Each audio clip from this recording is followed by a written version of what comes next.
नमस्कार दोस्तों। तो आज हम पढ़ेंगे सिविल प्रक्रिया संहिता की धारा 35 का मिथ्या या तंग करने वाले दावों या प्रतिरक्षाओं के लिए प्रतिकरात्मक खर्चे, compensatory cost in respect of false और वेक्सेशस क्लेम्स और डिफेंसेस। तो धारा 35 का मिथ्या या तंग करने वाले दावों या प्रतिरक्षाओं के लिए प्रतिकरात्मक खर्चे यानी कि प्रतिकर देने वाले खर्चों की बात करती है। इससे पहले हमने धारा 35 में खर्चों के बारे में पढ़ा था। धारा 35 खर्चों का एक सामान्य सिद्धांत देती है। धारा 35 हमें यह बताती है कि न्यायालय के द्वारा किस प्रकार वादी को वाद दाखिल करने में होने वाले खर्चे और उससे जुड़े हुए खर्चे न्यायालय किस प्रकार प्रतिवादी से दिलवाएगा। तो यह सिविल प्रक्रिया संहिता में खर्चों का सामान्य सिद्धांत है। यह सिविल प्रक्रिया संहिता में सामान्य खर्चे हैं जो धारा 35 में बताए गए हैं। आज हम पढ़ेंगे सिविल प्रक्रिया संहिता की धारा 35 का जो प्रतिकरात्मक खर्चों की बात करती है। मतलब कि ऐसे खर्चे जो प्रतिकर के रूप में दिए जाएंगे। जब किसी व्यक्ति पर कोई मिथ्या या तंग करने वाला दावा या प्रतिरक्षा लगाई जाती है तो उस व्यक्ति को हुई परेशानी के लिए उसे प्रतिकर के रूप में उस मिथ्या दावे और प्रतिरक्षा के लिए जिस व्यक्ति ने ऐसा मिथ्या दावा या प्रतिरक्षा की है उसके द्वारा प्रतिकरात्मक खर्चा दिलवाया जाता है। तो धारा 35 का को पहले हम डायरेक्ट में पढ़ेंगे, उसके बाद इसे आसान भाषा में समझेंगे। पहले हम इसके टाइटल को समझते हैं। मिथ्या या तंग करने वाले दावों या प्रतिरक्षाओं के लिए प्रतिकरात्मक खर्चे। मिथ्या का मतलब होता है झूठा और तंग करने वाले का मतलब है परेशान करने वाला। कोई दावा, कोई केस या कोई प्रतिरक्षा मतलब कि कोई ऐसी प्रतिरक्षा या कोई ऐसा दावा जो कि मिथ्या है यानी कि झूठा है या फिर तंग करने वाला है यानी कि परेशान करने वाला है। ऐसा दावा या ऐसी प्रतिरक्षा के लिए प्रतिकरात्मक खर्चे के लिए प्रतिकरात्मक खर्चों का दिलवाया जाना। तो इसकी व्यवस्था करती है धारा 35 का। धारा 35 का की उपधारा 1 में लिखा है कि यदि किसी वाद में या अन्य कार्यवाही में जिसके अंतर्गत निष्पादन कार्यवाही आती है किंतु अपील या पुनरीक्षण नहीं आता है, कोई पक्षकार दावे या प्रतिरक्षा के बारे में इस आधार पर आक्षेप करता है कि दावा या प्रतिरक्षा या उसका कोई भाग जहां तक वह आक्षेपकर्ता के विरुद्ध है वहां तक उस पक्षकार के ज्ञान में मिथ्या या तंग करने वाला है जिसके द्वारा वह किया गया है, और तत्पश्चात यदि ऐसा दावा या ऐसी प्रतिरक्षा वहां तक पूर्णतः या भागतः नामंजूर, परित्यक्त या प्रत्याहृत की जाती है जहां तक वह आक्षेपकर्ता के विरुद्ध है, तो न्यायालय यदि वह ठीक समझे तो ऐसे दावे या प्रतिरक्षा को मिथ्या या तंग करने वाली ठहराने के लिए अपने कारणों को अभिलिखित करने के पश्चात यह आदेश कर सकेगा कि आक्षेपकर्ता को प्रतिकर के रूप में खर्चे का संदाय वह पक्षकार करे जिसके द्वारा ऐसा दावा या प्रतिरक्षा की गई है। तो अब धारा 35 का की उपधारा 1 को आसान तरीके से और कई भागों में तोड़कर समझने की कोशिश करते हैं। तो धारा 35 का की उपधारा 1 हमें यह बताती है कि यदि किसी वाद में या अन्य कार्यवाही में जिसके अंतर्गत निष्पादन कार्यवाहियां आती हैं किंतु अपील या पुनरीक्षण नहीं आता है, इसका मतलब यह है कि किसी वाद में या किसी अन्य कार्यवाही में, तो अन्य कार्यवाही में आ जाती है कोई निष्पादन योग्य कार्यवाही मतलब डिक्री के निष्पादन के लिए जो कार्यवाही होती है, डिक्री को लागू करवाने के लिए जो न्यायालय के द्वारा प्रोसेस अपनाई जाती है, जो कार्यवाही होती है, तो वह कार्यवाही भी वाद के साथ साथ आ जाती है किंतु अपील या पुनरीक्षण नहीं आता है। किंतु इसमें अपील या पुनरीक्षण को शामिल नहीं किया जाता। अपील होती है कि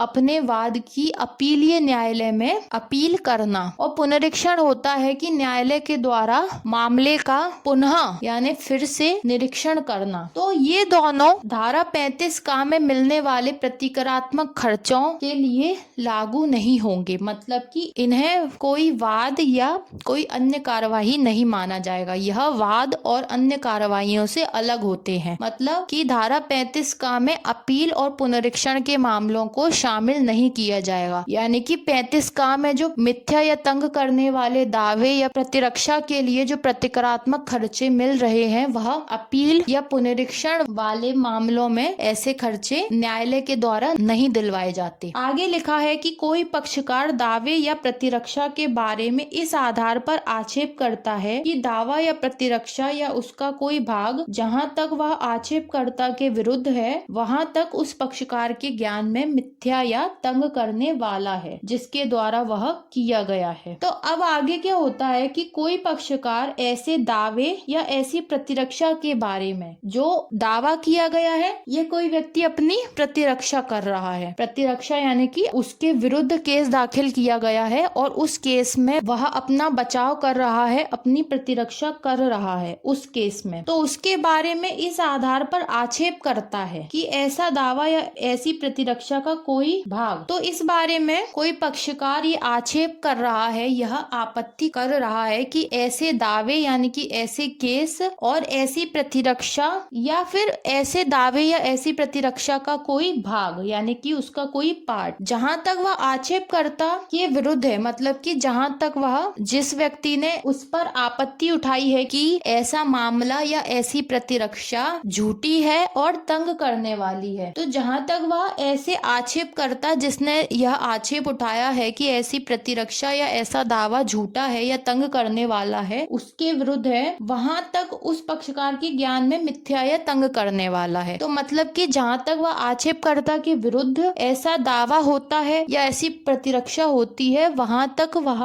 उस पक्षकार यानी कि आक्षेपकर्ता के ज्ञान में तंग करने वाला होता है, यानी कि परेशान करने वाला होता है और मिथ्या होता है, झूठा होता है, जिसके द्वारा वह किया गया है। मतलब जिसने उस पर आक्षेप उठाया है वह व्यक्ति यह बताएगा कि ऐसा मामला या ऐसी प्रतिरक्षा केवल उस व्यक्ति को परेशान करने के लिए, उस व्यक्ति को तंग करने के लिए लगाई गई है और ऐसी प्रतिरक्षा या ऐसा दावा झूठा है। और तत्पश्चात इसके बाद लिखा हुआ है कि और तत्पश्चात यानी कि इसके बाद यदि ऐसा दावा या ऐसी प्रतिरक्षा वहां तक पूर्णता या भागता नामंजूर, परित्यक्त या प्रत्याहृत की जाती है जहां तक वह आक्षेपकर्ता के विरुद्ध है। और इसके बाद क्या होगा कि ऐसा दावा मतलब ऐसा केस या ऐसी प्रतिरक्षा वहां तक पूर्णता या भागता यानी कि वहां तक पूरी तरीके से या उसका कोई भाग नामंजूर कर दिया जाएगा, यानी कि उसको मंजूर करने से, स्वीकार करने से मना कर दिया जाएगा, या फिर परित्यक्त कर लिया जाएगा यानी कि उसको त्याग दिया जाएगा, स्वीकार नहीं किया जाएगा, त्याग दिया जाएगा, या फिर उसे प्रत्याहृत कर लिया जाएगा। प्रत्याहृत करने का मतलब होता है कि उसे वापस ले लिया जाएगा। कहाँ तक उसे वापस ले लिया जाएगा? जहां तक वह आक्षेपकर्ता मतलब जिस व्यक्ति ने आपत्ति उठाई है उसके विरुद्ध है, यानी कि उसके विरुद्ध वह दावा किया गया है या न्यायालय में वह प्रतिरक्षा की गई है। तो जहां तक वह आक्षेपकर्ता के विरुद्ध होती है और आक्षेपकर्ता को यह पता चल जाता है कि ऐसा मामला या ऐसी प्रतिरक्षा मिथ्या या तंग करने वाली है, तो वह दावा या प्रतिरक्षा वहां तक या तो नामंजूर कर दी जाती है या परित्यक्त कर दी जाती है या प्रत्याहृत कर ली जाती है। इसके बाद न्यायालय क्या करेगा? तो न्यायालय यदि वह ठीक समझे तो ऐसे दावे या प्रतिरक्षा को मिथ्या या तंग करने वाली ठहराने के लिए अपने कारणों को अभिलिखित करने के पश्चात यह आदेश कर सकेगा कि आक्षेपकर्ता को प्रतिकर के रूप में खर्चे का संदाय वह पक्षकार करे जिसके द्वारा ऐसा दावा किया गया है या फिर ऐसी प्रतिरक्षा की गई है। इसके बाद न्यायालय क्या करेगा? यदि न्यायालय को ठीक लगता है तो वह ऐसे दावे या प्रतिरक्षा को जो मिथ्या या तंग करने वाला है उसको मिथ्या या तंग करने वाला ठहराने के लिए अपने कारणों को अभिलिखित करेगा। मतलब कि न्यायालय को किस कारण से यह लगता है कि वह दावा या वह प्रतिरक्षा मिथ्या है, झूठी है और तंग करने वाली है, परेशान करने वाली है, तो न्यायालय उन कारणों कारणों को अभिलिखित करेगा, उन कारणों को लिखेगा जिस कारण से उसको ऐसा लगता है कि ऐसी प्रतिरक्षा या ऐसा दावा मिथ्या, झूठा और तंग करने वाला, परेशान करने वाला है। और अभिलिखित करने के पश्चात, अभिलिखित करने के बाद यह आदेश कर सकेगा, यह आदेश दे सकेगा कि आक्षेपकर्ता को प्रतिकर के रूप में, मतलब जिस व्यक्ति ने यह आक्षेप उठाया है, यह आपत्ति लगाई है कि ऐसा दावा या प्रतिरक्षा मिथ्या है और तंग करने वाला है, तो ऐसे व्यक्ति को, जिसने आक्षेप उठाया है, आपत्ति उठाई है, उसे आक्षेपकर्ता को प्रतिकर के रूप में खर्चे का संदाय वह पक्षकार करे जिसके द्वारा ऐसा दावा या प्रतिरक्षा की गई है। तो ऐसे आक्षेपकर्ता को प्रतिकर के रूप में, मतलब कि उसके ऊपर मिथ्या दावा लगाने के कारण या उसके दावे में मिथ्या प्रतिरक्षा करने के कारण उस व्यक्ति के समय की, उस व्यक्ति की जो मानसिक शांति है, उसको जो नुकसान पहुंचा है, तो उस मानसिक शांति, यानी कि अगर उसके ऊपर कोई झूठा दावा नहीं किया जाता तो वह व्यक्ति इतना परेशान नहीं होता जितना उसे होना पड़ा। तो इस कारण से उसके समय की भी बर्बादी हुई, उसे मानसिक अशांति भी झेलनी पड़ी, तो उसे प्रतिकर मिलेगा। तो उसे जो इस प्रकार का नुकसान हुआ है, जो उसे इस प्रकार की क्षति हुई है, समय की क्षति हुई है, मानसिक शांति की जो उसको क्षति हुई है, तो उसको क्षति पूर्ति मिलेगी, यानी कि जो उसको क्षति हुई है उसके लिए उसको प्रतिकर दिया जाएगा। तो वो प्रतिकर किसके रूप में दिया जाएगा? खर्चे के रूप में संदाय किया जाएगा। मतलब कि उसने जो मिथ्या दावे में अपनी प्रतिरक्षा की, तो उसका जो भी खर्चा हुआ वो खर्चा उसको वापस मिल जाएगा। या फिर उसने जो दावा किया था उसमें जिस व्यक्ति ने अपनी मिथ्या प्रतिरक्षा की, तो उसे उस दावे में हुए खर्चे का भी संदाय कर दिया जाएगा, भुगतान कर दिया जाएगा। वह पक्षकार करे जिसके द्वारा ऐसा दावा या प्रतिरक्षा की गई है। तो वह ऐसे पक्षकार या ऐसे व्यक्ति के द्वारा किया जाएगा जिसके द्वारा ऐसा मिथ्या दावा यानी कि झूठा केस किया गया था और जिसके द्वारा ऐसी मिथ्या प्रतिरक्षा यानी कि झूठा बचाव किया गया था, या तंग करने वाला दावा यानी कि परेशान करने वाला केस किया गया था, या फिर तंग करने वाली प्रतिरक्षा यानी कि परेशान करने वाला बचाव जिस व्यक्ति के द्वारा किया गया था, वही व्यक्ति उस व्यक्ति को जिसे उसने परेशान किया है उसे प्रतिकर के रूप में खर्चे का भुगतान करेगा। तो यह प्रतिकरात्मक खर्चे मिथ्या या तंग करने वाले दावों यानी केसों में भी प्राप्त हो सकते हैं, या किसी व्यक्ति के केस में किसी अन्य व्यक्ति द्वारा यदि मिथ्या यानी कि झूठी प्रतिरक्षा या तंग करने वाली, परेशान करने वाली प्रतिरक्षा की जा रही है, तो उस केस में जिसमें मिथ्या या तंग करने वाली प्रतिरक्षा की गई थी, ऐसे केस में उस व्यक्ति को जिसने केस किया था उसे प्रतिकरात्मक खर्चा प्राप्त होगा। अब आती है धारा 35 का की उपधारा 2। उपधारा 2 को पहले हम बेयर एक्ट में पढ़ते हैं, उसके बाद इसे समझेंगे। बेयर एक्ट में लिखा है कि कोई भी न्यायालय 3000 रुपए की रकम और अपनी धन संबंधी अधिकारिता की परिसीमा तक की रकम में से जो भी रकम कम हो उससे अधिक रकम के संदाय के लिए ऐसा कोई आदेश नहीं करेगा। तो धारा 35 का की उपधारा 2 में रकम की बात की गई है कि न्यायालय कितना प्रतिकर या कितनी रकम का भुगतान करने का आदेश दे सकता है। तो कोई भी न्यायालय 3000 रुपए की रकम, मतलब 3000 रुपए तक रकम होता है पैसा, ये 3000 रुपए तक पैसे, या फिर अपनी धन संबंधी अधिकारिता की परिसीमा तक, मतलब कि उस न्यायालय की जितनी धन संबंधी अधिकारिता है उसकी धन संबंधी अधिकारिता की परिसीमा तक, मतलब जितनी उसकी धन संबंधी अधिकारिता की परिसीमा है उतनी परिसीमा तक की रकम में से जो भी कम हो, मतलब कि 3000 रुपए या फिर न्यायालय की धन संबंधी अधिकारिता की परिसीमा तक की रकम, उन दोनों में से जो भी पैसा कम होगा उतना प्रतिकर या उतने संदाय का आदेश, उतने प्रतिकरात्मक खर्चे का आदेश उस व्यक्ति को जिसने ऐसा मिथ्या दावा या तंग करने वाला दावा या फिर मिथ्या प्रतिरक्षा या तंग करने वाली प्रतिरक्षा की थी उसे भुगतान करने का आदेश दिया जाएगा। आगे लिखा है कि उससे अधिक रकम के संदाय के लिए ऐसा कोई आदेश नहीं करेगा। तो जो भी कम होगी रकम उसका भुगतान करने का आदेश न्यायालय देगा। उससे अधिक रकम के संदाय भुगतान के लिए ऐसा कोई भी भी आदेश न्यायालय के द्वारा नहीं दिया जाएगा। मतलब 3000 रुपए और न्यायालय की धन संबंधी अधिकारिता की परिसीमा तक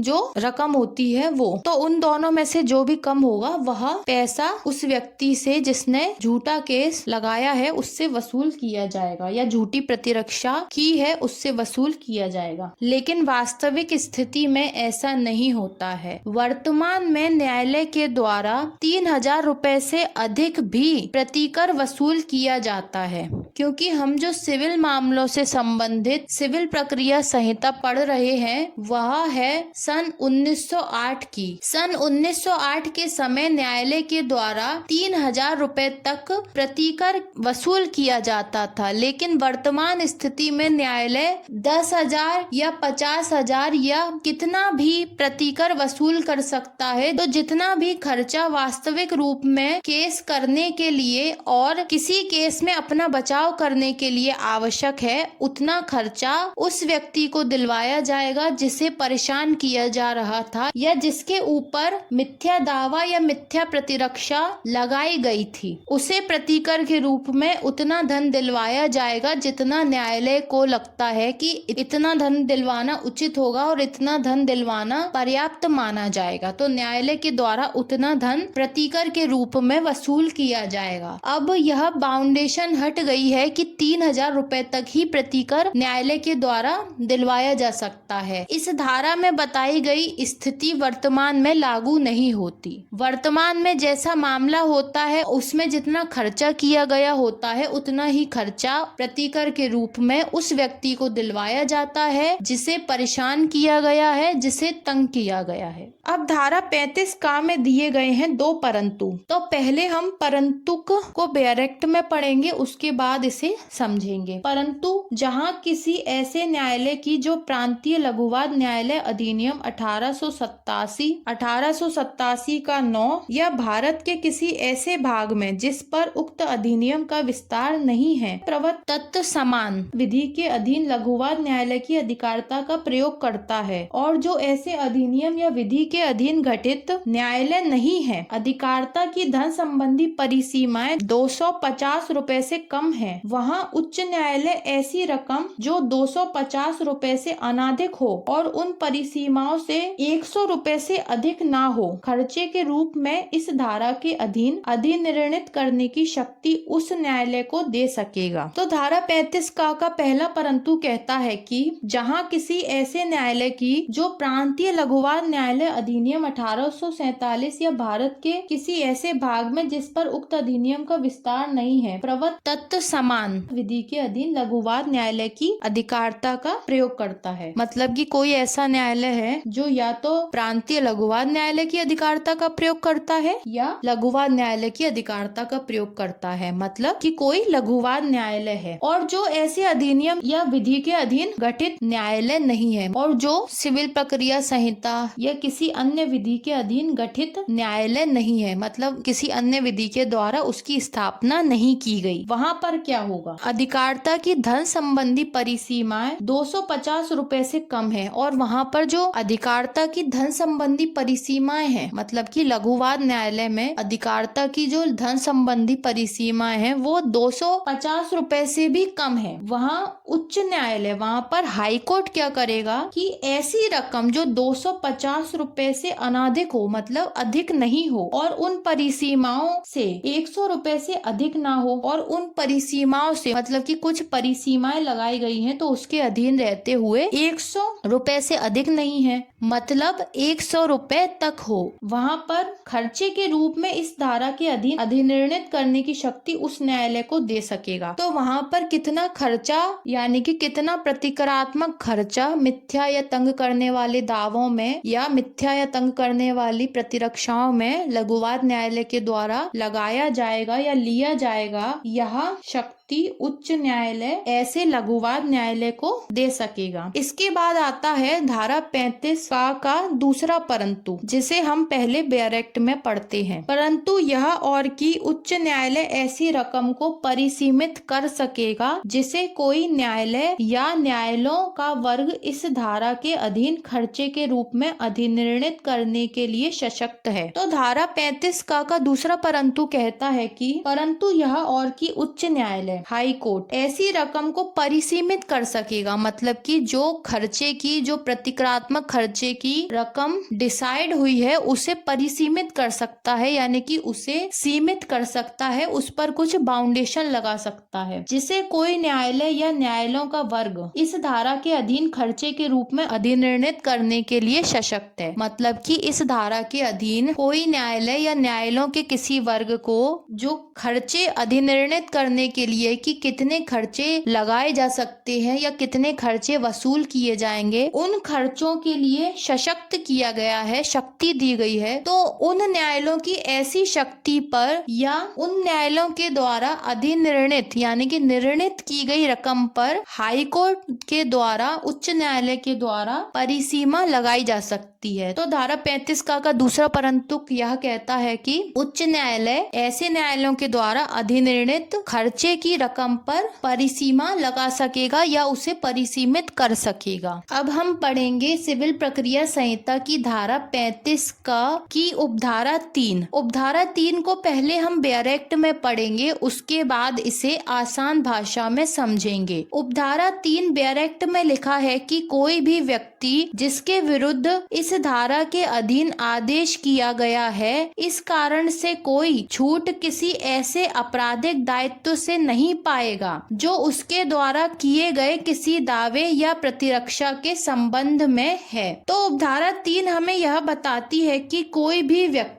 जिसके विरुद्ध इस धारा के अधीन आदेश किया गया है, मतलब कि वह व्यक्ति जिसके विरुद्ध इस धारा के अधीन यह आदेश दिया गया है कि वह प्रतिक्रियात्मक खर्चों का भुगतान करे, उसने जिस व्यक्ति के खिलाफ मिथ्या दावा या मिथ्या प्रतिरक्षा की थी या तंग करने वाला दावा या तंग करने वाली प्रतिरक्षा की थी, उस व्यक्ति को प्रतिकर का भुगतान करे। तो इस धारा के अधीन जो उसे प्रतिकर का भुगतान करने के लिए आदेश किया गया है, इस कारण से कोई छूट किसी ऐसे आपराधिक दायित्व से नहीं पाएगा। तो ऐसा व्यक्ति जिसे इस धारा के अधीन प्रतिक्रियात्मक खर्चों का भुगतान करने का आदेश किया गया है, वह व्यक्ति इस कारण से कि उसे प्रतिक्रियात्मक खर्चों के भुगतान करने का आदेश दिया गया है, इस कारण से कोई छूट किसी ऐसे आपराधिक दायित्व में नहीं पाएगा। तो वह कौन से आपराधिक दायित्व में छूट नहीं पाएगा? वह ऐसे आपराधिक दायित्व से छूट नहीं पाएगा जो उसके द्वारा किए गए किसी दावे या प्रतिरक्षा के संबंध में है। मतलब कि बाद में यदि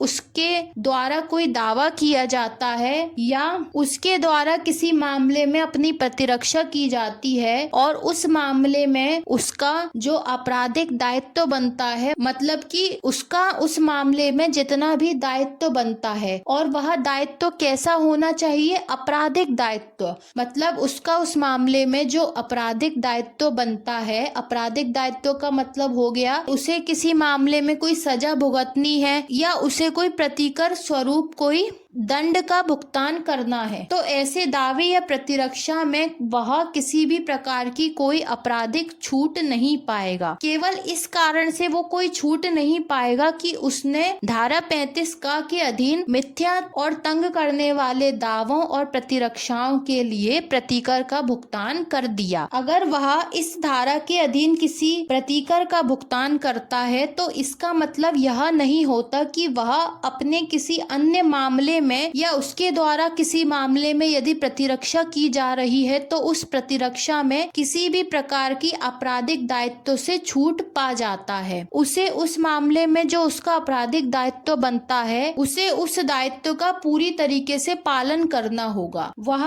किसी भी तरीके से उस आपराधिक दायित्व से केवल इस कारण से छूट नहीं पाएगा कि उसने धारा 35 के अधीन जो मिथ्या या तंग करने वाले दावे या प्रतिरक्षा में जो प्रतिकरात्मक खर्चों की बात कही गई है उसके प्रतिकरात्मक खर्चों का भुगतान कर दिया है। मिथ्या या तंग करने वाले दावों में प्रतिकरात्मक खर्चों का भुगतान अपनी जगह है और वह किसी अन्य मामले में यदि इसी प्रकार से कोई सजा भुगतता है या कोई प्रतिकरात्मक खर्चों का भुगतान करता है तो वह उस बाद वाले मामले में अपने आपराधिक दायित्व से किसी भी प्रकार की कोई छूट प्राप्त नहीं कर सकता। अब आती है धारा 35 का की उपधारा 4, जिसे हम पहले बैरेक्ट में पढ़ते हैं। उपधारा 4 कहती है कि किसी मिथ्या या तंग करने वाले दावे या प्रतिरक्षा के संबंध में इस धारा के अधीन अधिनिर्णित किसी प्रतिकर की रकम को ऐसे दावे या प्रतिरक्षा के संबंध में नुकसानी या प्रतिकर के लिए किए गए किसी पश्चातवर्ती वाद में हिसाब में लिया जाएगा। अब हम उपधारा 4 को आसान भाषा में समझते हैं। तो उपधारा 4 हमें यह बताना चाहती है कि किसी मिथ्या या तंग करने वाले दावे या प्रतिरक्षा के संबंध में इस धारा के अधीन अधिनिर्णित किसी प्रतिकर की रकम को, मतलब मिथ्या या तंग करने वाले दावे के संबंध में यदि न्यायालय के द्वारा कोई प्रतिकर की रकम निर्धारित की गई है तो उस रकम को ऐसे दावे या प्रतिरक्षा के संबंध में, मतलब मिथ्या या तंग करने वाले दावे या प्रतिरक्षा के संबंध में नुकसानी या प्रतिकर के लिए, मतलब कि जो मिथ्या या तंग करने वाले दावे या प्रतिरक्षा के द्वारा जो नुकसानी हुई है, जो नुकसान हुआ है, या प्रतिकर के लिए, मतलब कि ऐसे नुकसान के लिए प्रतिकर मांगा जाए तो उस प्रतिकर के लिए किए गए किसी पश्चातवर्ती वाद में, तो उस प्रतिकर के लिए या उस नुकसानी के लिए, मतलब कि मिथ्या या तंग करने वाले दावे के लिए बाद में एक अलग से पश्चातवर्ती यानी कि बाद में एक केस लाया जाता है। वह केस क्यों लाया जा रहा है? नुकसानी या प्रतिकर की रकम को वसूल करने के लिए। तो उस पश्चातवर्ती वाद में क्या होगा, जो प्रतिकर की रकम होगी उस प्रतिकर की रकम को हिसाब में ले लिया जाएगा। मतलब कि मिथ्या या तंग करने वाले वाद में जब न्यायालय को पता चला कि ऐसा मामला झूठा है और परेशान करने के उद्देश्य से किया गया है, तो जब न्यायालय को ऐसा पता चलता है तो न्यायालय तभी के तभी एक प्रतिकर दिलवा देता है। उसके बाद वह व्यक्ति अलग से केवल इस लिए या इस कारण से वाद लाता है कि उसे उस मिथ्या या तंग करने वाले दावे से, केस से कोई परेशानी हुई है, नुकसान हुआ है, तो उसके लिए वो बाद में उस नुकसानी के लिए प्रतिकर वसूल करने के लिए बाद में अलग से वाद लाता है। तो बाद में अलग से यदि वाद लाया जाता है तो क्या उसे फिर से प्रतिकर दिलवाया जाएगा? तो इसके लिए उपधारा 4 कहती है कि उसे अलग से कोई प्रतिकर नहीं दिलवाया जाएगा, बल्कि पश्चातवर्ती वाद में यदि न्यायालय को ऐसा लगता है कि उसे मिथ्या तंग करने वाले वाद में जो प्रतिकर दिलवाया गया था वह पूरा नहीं था, तो वह जो शेष प्रतिकर बचता है उसे पश्चातवर्ती वाद में दिलवा देगा, मतलब कि हिसाब में ले लिया जाएगा। मतलब कि जो मिथ्या तंग करने वाले वाद में पूरा प्रतिकर नहीं मिल पाया उसे नुकसानी या प्रतिकर के लिए जो पश्चातवर्ती वाद लाया गया है उस वाद में पूरा कर लिया जाएगा, हिसाब में ले लिया जाएगा, यानी कि सेट ऑफ कर लिया जाता है। सेट ऑफ का मतलब होता है मुजरा कर लेना। तो इसका मतलब यह होता है कि यदि किसी मामले में प्रतिकर बनता है 5,000 रुपए और ऐसे मामले में यदि पहले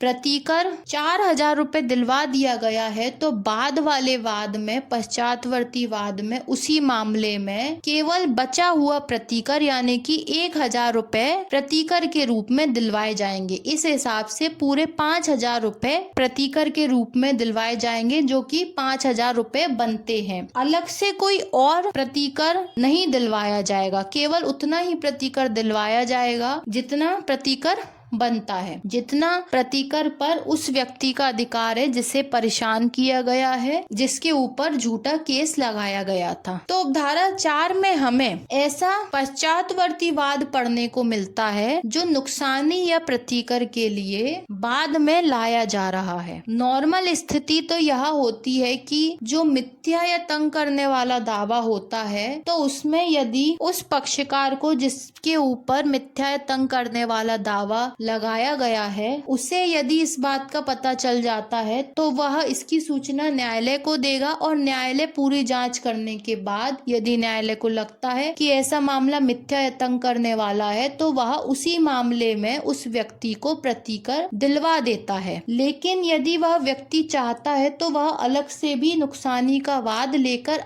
आ सकता है, लेकिन उसे अलग से लाए गए नुकसानी के वाद के लिए कोई अलग से प्रतिकर नहीं मिलेगा। उसे केवल उतना ही प्रतिकर और दिया जाएगा जितना उसे मिथ्या या तंग करने वाले वाद में न्यायालय के द्वारा नहीं दिलवाया गया, तो उतना ही एक्स्ट्रा प्रतिकर उसे दिलवाया जाएगा। यह नहीं होगा कि उसे पूरा का पूरा प्रतिकर उतना ही प्रतिकर दिलवाया जाए जितना उसे पहले दिया जा चुका है। उसे केवल बचा हुआ प्रतिकर या शेष प्रतिकर दिलवाया जाएगा, मतलब कि हिसाब में ले लिया जाएगा। जैसे कि 4,000 रुपए पहले दिलवा दिए गए तो अब केवल 1,000 रुपए दिलवाए जाएंगे। इस हिसाब से 5,000 रुपए प्रतिकर उसे दिलवाया जाएगा, जो कि उसके प्रतिकरात्मक खर्चे होंगे। तो किसी मिथ्या तंग करने वाले दावे में या प्रतिरक्षा के संबंध में इस धारा के अधीन यदि कोई रकम अधिनिर्णित कर दी जाती है तो ऐसी रकम को ऐसे दावे या प्रतिरक्षा के लिए यदि कोई दूसरा